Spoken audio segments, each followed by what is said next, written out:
आप लोगों ने पिछले भाग में देखा, राय स्टार पुराने महल में रखे रहस्यमयी हीरे की सच्चाई जानने के लिए चुपके से महल के अंदर घुस जाता है। तभी वह देखता है कि जैसे ही गांव का एक आदमी उस हीरे को छूता है, वह बुरी तरह तड़पने लगता है और कुछ ही पलों में उसकी मौत हो जाती है। डरा हुआ राय स्टार भागकर पंडित काका के पास पहुंचता है।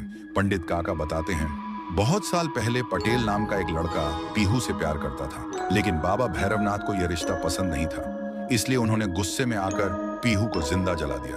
पीहू की मौत का सदमा पटेल सहन नहीं कर पाया और उसने भी अपनी जान दे दी। इसके बाद गांव में अजीब घटनाएं होने लगी। लोग अचानक मरने लगे और हर तरफ डर फैल गया। यह देखकर बाबा भैरवनाथ डर गए। उन्होंने पीहू की आत्मा को एक रहस्यमयी जड़ी बूटी में कैद कर दिया और पटेल की आत्मा को एक शापित हीरे में कैद कर दिया। फिर उन दोनों को उसी पुराने महल में छिपा दिया गया और बाबा भैरवनाथ बोले, अगर किसी ने इस जड़ी बूटी को उस हीरे पर चढ़ा दिया तो पटेल और पीहू दोनों की आत्माएं वापस आ जाएंगी।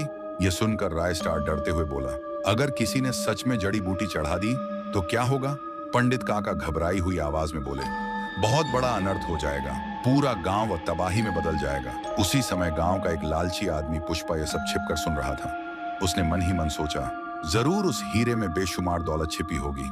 अगर वह मुझे मिल गई तो मैं पूरे गांव का सबसे अमीर आदमी बन जाऊंगा। एक अंधेरी रात पुष्पा चुपके से पुराने महल के अंदर घुस गया। उसने वह रहस्यमयी जड़ी बूटी उठाई और हीरे पर चढ़ा दी। जैसे ही जड़ी बूटी हीरे को छुई, पूरा महल जोर जोर से कांपने लगा। अचानक हीरे में से पटेल की भयानक आत्मा प्रकट हो गई। पटेल की आत्मा ने आते ही पुष्पा को वहीं मार डाला। उसी समय पूरे गांव में काले बादल छा गए।